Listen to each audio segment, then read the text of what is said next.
Thank you, Adam. This is a bit of a tough gig to follow because, first of all, it's Adam, and then second of all, he was giving away free stuff. I work for an insurer. I assure you I've got no free stuff for you. Okay.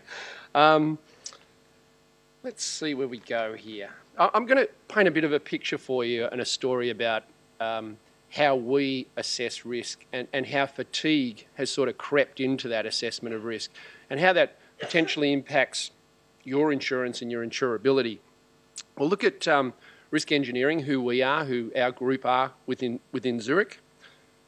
This didn't move on the screen, is that? That's okay, I'll just... That's okay.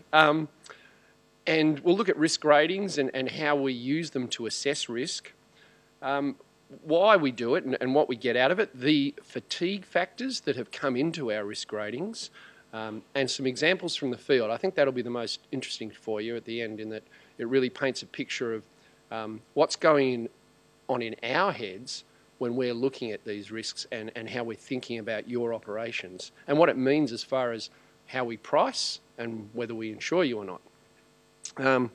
So they'll sort of wrap up with the gold nuggets at the end.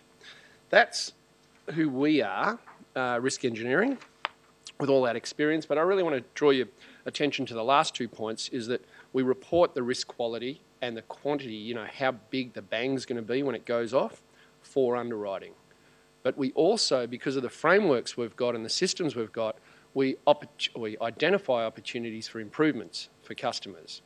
So our principal charter, the reason why risk engineering exists and why Zurich pay people like me, is we report to the underwriter that the quality of the risk, so the likelihood of things to go wrong, and then we explain to the underwriter how big the bang's going to be when the bang goes. And that can be property, liability, motor fleet. I will be talking motor fleet specifically in here, workers' comp, all those sort of things, machinery breakdown, business interruption, all that sort of thing.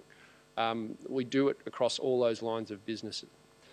But with this last item, we're helping clients not claim is what it's all about. So we want to take your money, employ someone like me to help you never claim. That's the idea. It doesn't happen, of course, because there's so many things that can go wrong, but that's what it's all about. And we really simplified this. I mean, we hear a lot of things about the definitions of what is risk, and people, you know, you'll see typically it's a function of severity and probability. You'll hear the media definition of risk saying that it's hazard times outrage.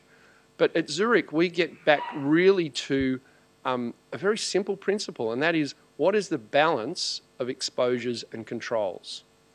So the higher the exposure, the higher the control you need to offset it. The lower the exposure, the lower the control for adequacy. That's just to be acceptable, and that's acceptable to you and acceptable to your other stakeholders like insurers. We do that. We use a thing called risk rating to assess this balance of controls. So we are risk assessors. What we do is risk assessment. But we're looking at it very much from this balance of exposure versus control. And I really encourage everyone, it is the Zurich way as such, but I really encourage everyone to when you think about risk going forward, if you try and look at it from that angle, it's relatively simple. It's really simple, and especially in the FRMS space. I mean, when we first met years ago, we were gobsmacked with the tools and the rigour that was available compared to just prescriptive hours. And then when we sort of cross-shared some of our tools, it was like this realisation that risk doesn't have to be that complicated. It can be relatively simple. So this is the insurance impact, and it's just to demonstrate what I was saying, that if you're more on the exposure side of this balance, then your premium and your risk rating or your risk rating is higher.